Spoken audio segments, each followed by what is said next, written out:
L'idée selon laquelle la réussite est principalement due à des qualités personnelles telles que les compétences, le talent, les efforts ou la détermination est particulièrement répandue. Et pour encore améliorer nos chances de succès, il faudrait aussi faire preuve d'audace, oser prendre des risques et sortir des sentiers battus. Mais si nous sommes prêts à admettre que le facteur chance puisse aussi jouer un certain rôle, nous avons parfois tendance à sous-évaluer son importance. Virgile écrivait déjà dans son épopée l'Énéide datant du 1er siècle avant Jésus-Christ « La chance sourit aux audacieux ». Bonjour chers auditeurs, je suis heureuse de vous retrouver dans ce nouvel épisode de Cœur de leader. Nous allons voir ensemble que le facteur chance est présent dans la réussite, l'audace également, mais que c'est surtout un état d'esprit qui permet d'articuler ces deux éléments. Bienvenue dans Cœur de leader, le podcast pour les leaders performants. Parce qu'une vie professionnelle plus consciente signifie un leadership plus fort, des équipes prospères et des résultats bien plus importants. Chaque épisode, tu trouveras des analyses, des clés, des interviews qui vont t'aider à amener ton leadership à un niveau supérieur et sans perdre ton humanité. Je te remercie de passer ce temps avec moi aujourd'hui. Alors comme je le disais en introduction, nous avons souvent une idée fausse selon laquelle la réussite est principalement due à des qualités personnelles. À cela, nous allons aussi y ajouter l'ingrédient audace, prendre des risques, sortir des sentiers battus, et l'addition s'alourdit. Si nous avons même parfois tendance à admettre que le facteur chance puisse jouer un rôle, nous avons plutôt tendance à sous-évaluer son importance. Alors c'est ainsi que les physiciens Alessandro Plukino et Andrea Rapisarda, avec un économiste Alessandro Biondo de l'université de Catane, ont tenté en fait de simuler avec un modèle mathématique l'évolution des carrières sur de nombreuses années. Et en fait leur objectif c'était de quantifier le rôle de la chance et du talent dans la réussite professionnelle. Ils ont publié leurs travaux en 2018 dans le magazine qui s'appelle Advances in Complex Systems. Et en fait, ça donne à réfléchir parce qu'en fait, ils ont démontré que les personnes les plus talentueuses n'atteignent pas forcément le sommet de la gloire parce qu'elles sont souvent dépassées par des individus moins compétents, mais bien plus chanceux. Selon leur modélisation, le succès sourit le plus aux personnes dont le talent n'est que très légèrement supérieur à la moyenne, mais elles ont beaucoup de chance. Les facteurs aléatoires jouent selon eux un rôle plus important que ce que l'on imagine. Et de ce point de vue-là, la chance ne sourit donc pas qu'aux audacieux. Ce qui pourrait finalement faire la différence, ce n'est ni le talent, ni le fait d'oser prendre des risques, mais plutôt l'art de savoir provoquer sa chance. Alors vous savez, il y a ceux qui disent qu'ils ont de la chance et ceux qui disent qu'ils n'en ont pas. Nous avons tous connu ce moment-là où il est question de jeu de hasard et de cette répartition des remarques. Certains vont vous dire « moi je n'ai jamais de chance » et puis d'autres qui disent « moi je gagne toujours ».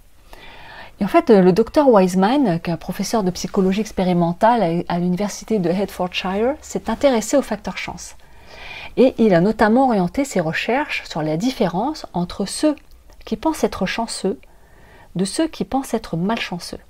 Et dans son livre « Comment mettre la chance de votre côté », je vous mettrai les références dans la description de l'épisode, il a mis en évidence que être chanceux est avant tout un état d'esprit et qu'il y a 4 attitudes qui sont déterminantes dans ce processus.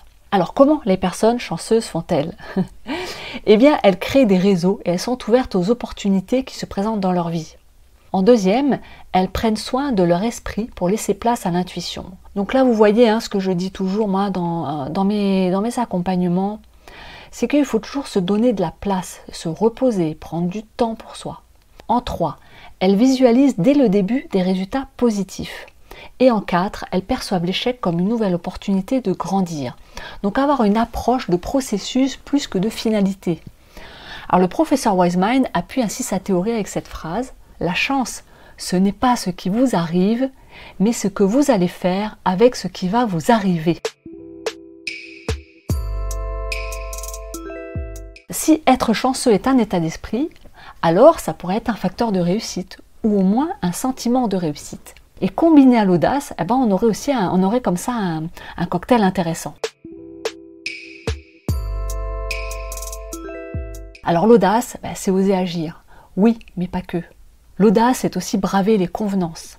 Évidemment, si nous sommes audacieux, notre entourage, même bienveillant, va dire de nous « Oh là là, il va fort, il pousse le bouchon un peu loin, lui. » Et moi, je me suis parfois entendu dire « Ah ouais, t'es courageuse quand même. » Vous savez cette petite phrase « Ah non, mais toi alors ?» Alors l'audace, c'est aussi dépasser ses limites, malgré les risques et malgré les peurs. Et si nous restons dans notre zone de confort et que nous sommes sûrs du résultat, c'est sûr qu'il n'y a pas beaucoup d'audace là-dedans. Ce qui caractérise la personne audacieuse, c'est qu'elle va faire les choses différemment. Elle va oser la nouveauté et parfois elle va transgresser les codes. Pensez aux Femen, ces militantes qui défendent les droits des femmes et sont connues pour la provocation de leurs actions. Alors vous aimez ou vous n'aimez pas, mais vous êtes d'accord avec moi qu'elles sont audacieuses en transgressant le tabou de la place du corps des femmes sur la place publique. Les audacieuses passent à l'action. Elles se confrontent à la complexité des situations et au risque de la prise de décision. Elles agissent en leader. Et audacieux ne veut pas dire téméraire. Les risques sont calculés chez les audacieux, au contraire des téméraires qui foncent sans conscience du danger. Moi j'aime bien cette phrase, vous savez, de Jean Cocteau, qui dit « Le tact dans l'audace, c'est de savoir jusqu'où on peut aller trop loin ». L'audace peut être porteuse de sens, faire bouger les normes, faire réfléchir. Regardez Jacinda Ardern, la première ministre de Nouvelle-Zélande, qui a été la première chef d'État à siéger aux Nations Unies avec un bébé de 3 mois. Elle l'avait emmené parce qu'en fait, elle allaitait. Alors ça peut nous faire réfléchir sur la place de la parentalité dans le monde professionnel, par exemple. En fait, les audacieux, ils pensent le monde de demain, ce qui peut déranger les conformistes et ceux qui ont peur de sortir de leur zone de confort. Et moi, j'ai envie de vous dire que la société a besoin de tous les audacieuses et de tous les conformistes. Ils forment une balance et s'équilibrent. Nous, les leaders de cœur, nous voulons de l'équilibre et de l'audace. Et ce qui caractérise les audacieux, c'est surtout un état d'esprit. Alors, je vais vous donner ici les 4 points. Voir grand, prendre de la hauteur, travailler notre vision.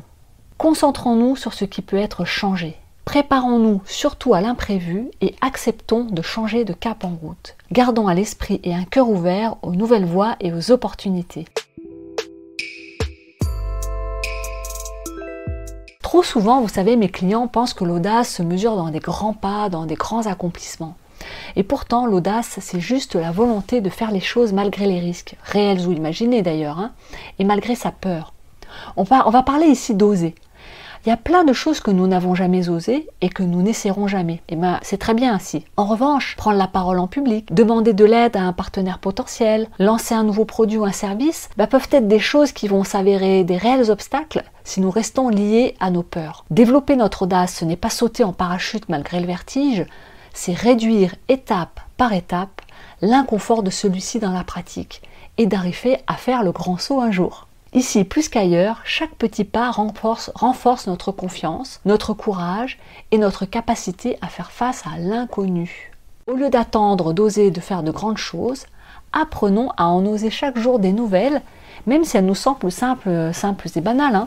En fait, c'est un entraînement. Plus nous entraînons notre cerveau à accepter des nouvelles expériences, et moins nous aurons peur de l'inconnu et de l'échec. Et ça va nous pousser à avoir envie d'en faire des nouvelles. Alors vous pourrez dire comme René Char, impose ta chance, serre ton bonheur et va vers ton risque. À te regarder, ils s'habitueront. Si cet épisode vous a plu, laissez-moi un commentaire ou un avis 5 étoiles sur Apple Podcast. Alors toi qui veux développer ton leadership pour toucher la performance avec ton cœur, on se retrouve la semaine prochaine.